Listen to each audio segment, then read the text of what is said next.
Babe of the day. Babe of the day. Jennifer Connelly. I first saw her in the movie The Rocketeer, and Lord was she gorgeous. I knew at that time, because I saw the movie when it was new, that she was going to be a big name, and I was right. It turned out she had a career before that. She was a child model who got into acting when she was 14. Her debut was in the crime film Once Upon a Time in America from 1984.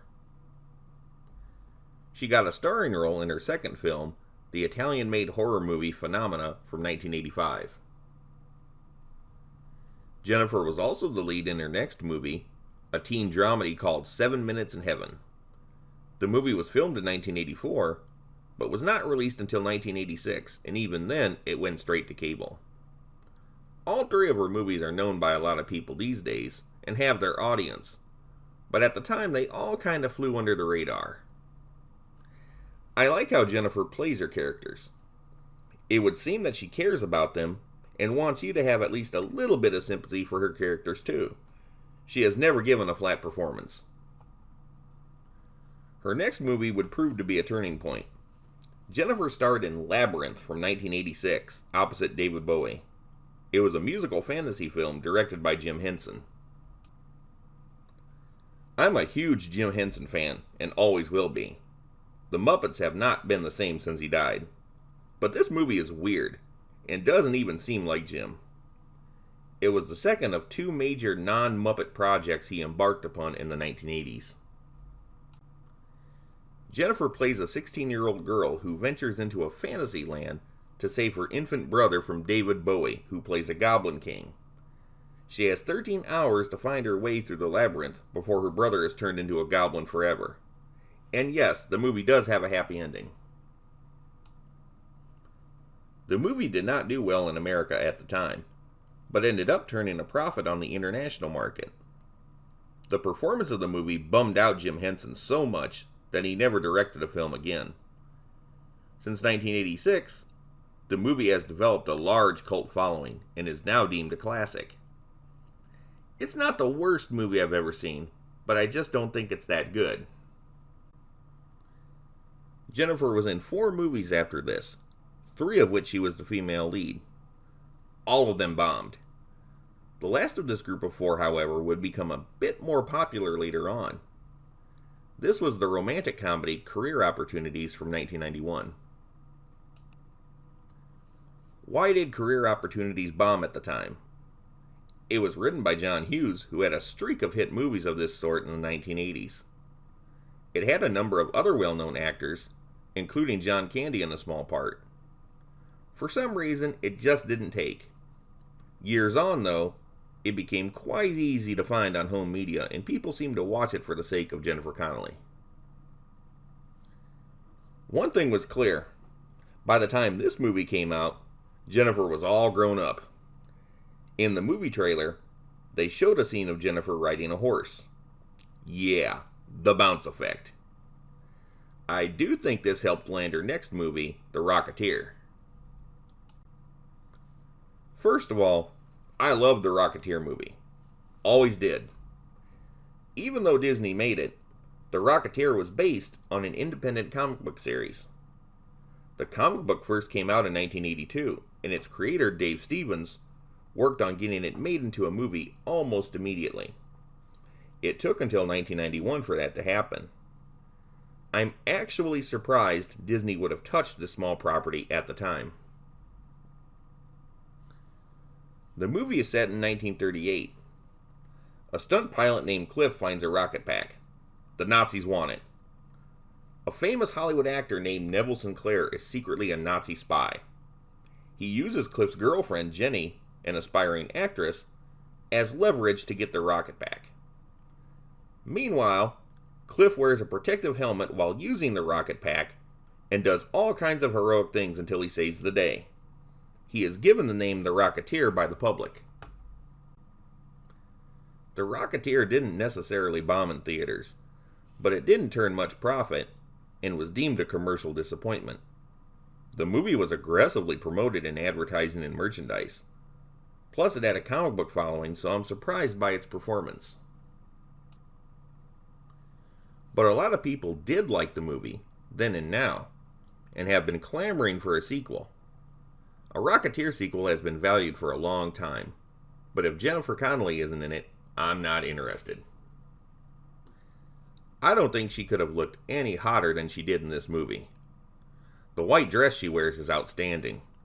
Plus, that 1930s glamour look really works for her. Jennifer was in a 5-year relationship with her Rocketeer leading man, Billy Campbell, from 1991 to 96. What I'm going to say next may come as a surprise, because it even surprises me. But after The Rocketeer, Jennifer's movie career dried up for a while.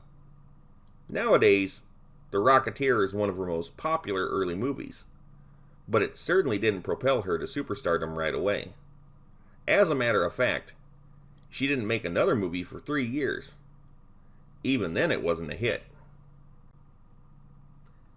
Sadly, Jennifer's next 8 movies were bombs. The 1990s was not her decade. Her next movie would turn the tide. A Beautiful Mind, from 2001, was a commercial and critical hit. It was a film biopic about the mathematician John Nash, played by Russell Crowe. Jennifer played his wife. This movie was huge. So huge, in fact, that you never had to see it to know of it. This movie is name-dropped in media all the time. It's the first breakout success Jennifer ever had. She even won an Academy Award for Best Supporting Actress. Her next movie was Hulk in 2003. The first Hulk movie is awesome, and was perfectly cast across the board. Jennifer played Betty Ross, the girlfriend of Bruce Banner, and has to deal with the fact that he turns into a huge green monster. She was great in this movie, and it was a financial success, but not a super mega hit. Some critics aren't overly kind to this movie, but seriously, it was well acted, and the action sequences are incredible. Jennifer's next big movie after this was The Day the Earth Stood Still in 2008, opposite Keanu Reeves. This sci-fi remake was a big moneymaker. Another hit for her was the 2009 ensemble cast romantic comedy, He's Just Not That Into You, starring lots of famous people. In 2014, she had her next big hit with the Bible epic Noah. It starred Russell Crowe as Noah. Once again, Jennifer played his wife. Although you didn't see her, Jennifer played a significant role in the mega hit Spider-Man Homecoming from 2017. She was the voice of Karen, the AI in Spider-Man's high-tech costume. Jennifer played a major character in the sci-fi hit Alita Battle Angel from 2019. In 2022, she was the female lead, opposite of Tom Cruise, in the highly successful and highly anticipated sequel, Top Gun Maverick. TV has never been much of Jennifer's thing, although she's done some. She has done, to date, 1 TV movie and 2 series. Her first series, called The Street, was a short-lived drama series on Fox. Her second series, Snowpiercer, is a weird sci-fi show that's had a lot more success. Another thing she did that I think is cool is the music video for Roy Orbison's song I Drove All Night. The video was not made until 1992, after Roy's death. Jennifer played opposite of Jason Priestley, one of the stars of TV's Beverly Hills 90210. In 2003, Jennifer married actor Paul Bettany, who she first met while working on A Beautiful Mind. She has 2 children with Paul, and another from a previous relationship. Paul's a pretty cool actor, so she made a good pick. Jennifer Connelly is a good actress who has been in some cool stuff. On the whole scope of things, she has had more failures than successes, but her successes have been huge. And a lot of what were previously failures have since become hits in spite of themselves. She hung in there, and ultimately proved me right all those years ago when The Rocketeer first came out.